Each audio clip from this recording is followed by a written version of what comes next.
Hello guys, and welcome to my YouTube channel. In this video, I am going to explain the most commonly used diodes and their use cases in circuits.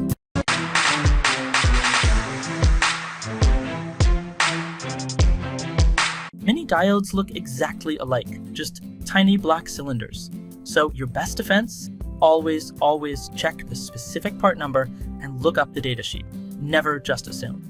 To keep things manageable, we're going to tackle this massive landscape by breaking it down into four main families: power and rectification, signal and protection, optoelectronics, and finally RF and specialty diodes. Alright, group 1, power and rectification, the heavy lifters of the circuit board. First up is your standard rectifier diode. Think of the incredibly common 1N4007. Its main job is converting AC to DC for lower frequency supplies. It's super rugged, handles about 1 amp of current, and is practically dirt cheap. But full transparency, its reverse recovery time is quite slow, so it's definitely not great for high-speed switching. So what if we take that basic concept and level it up? Enter the bridge rectifier, like the Keebee P206. This brilliant little component simply packs 4 rectifier diodes into one single compact package to efficiently convert full wave AC into DC. Super convenient, right? Just keep in mind, it does generate more heat at high currents because the electricity is forced to pass through 2 diode drops. Now, for modern higher frequency power conversion, like the stuff going on inside your laptop charger, those standard rectifiers are honestly just too slow. That's exactly where the fast recovery diode, like the UF4007, comes into play. Its drastically reduced reverse recovery time makes it perfectly suited for switch mode power supplies. Next, let's look at the Schottky Diode. Instead of your standard junction, it uses a metal semiconductor junction.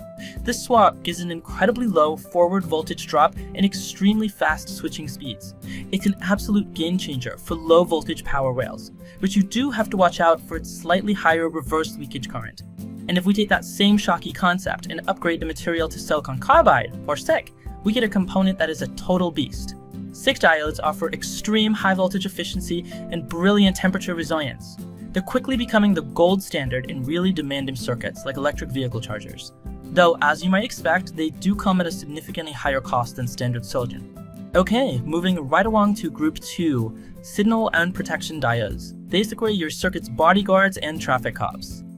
Meet the classic 1N4148. This is your general purpose signal diode. It's cheap, you can find it everywhere, and it is lightning fast. It's absolutely perfect for logic switching and clamping data signals. But here's a quick tip. It is strictly limited to small currents, usually well under 300 milliamps, so don't push it.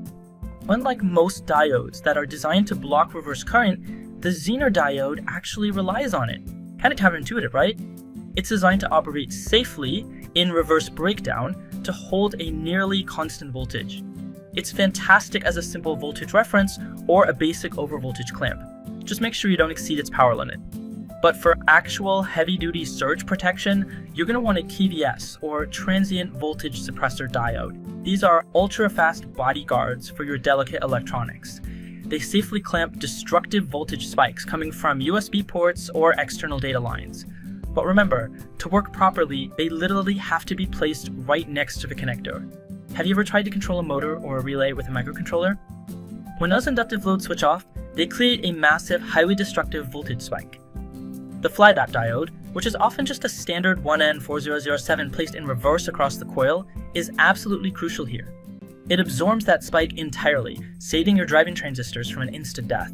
Shifting gears to group 3, optoelectronics, the translators that bridge electricity and light.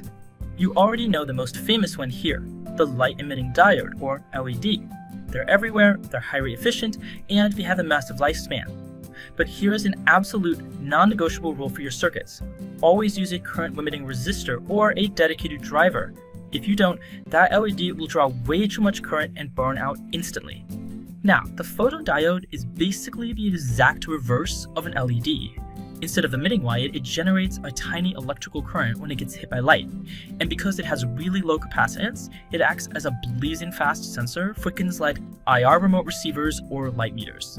When you need a super focused, precise beam of light, think barcode scanners or LiDAR systems, we use the laser diode. it emits highly coherent light. However, they are incredibly sensitive to overcurrent, meaning they require strict electronic control. Oh, and you absolutely must observe proper eye safety precautions. Seriously, no messing around now. Finally, Group 4, RF and Specialty Diodes, the high-frequency specialists. First up here is the Varactor Diode. It basically acts as a voltage-controlled capacitor. And honestly, this brilliantly illustrates how modern electronics work. Just by changing the reverse voltage across this tiny diode, we can electronically tune radios and filters. And the best part? Absolutely zero moving mechanical parts. Then we have the PIN diode. It features this special intrinsic layer, sandwiched right between its P and N regions. This unique internal structure allows it to act as a highly reliable, current-controlled solid-state switch or attenuator, specifically for microwave and RF signals. Alright, lapping things up, let's look at the quick selection data. Here is your rapid-fire cheat sheet for picking the right tool for the job. Use a rectifier to go from AC to DC. Grab a Zener for a steady voltage reference. Use a Schottky when you really need a low voltage drop. KDS is your go-to for surge protection, LEDs for making light, photodiodes for sensing light, Varactors for RF tuning, and finally PIN diodes for RF switching. Thanks for watching this video, guys. Please share, like, and comment below. Also subscribe to my YouTube channel for more videos.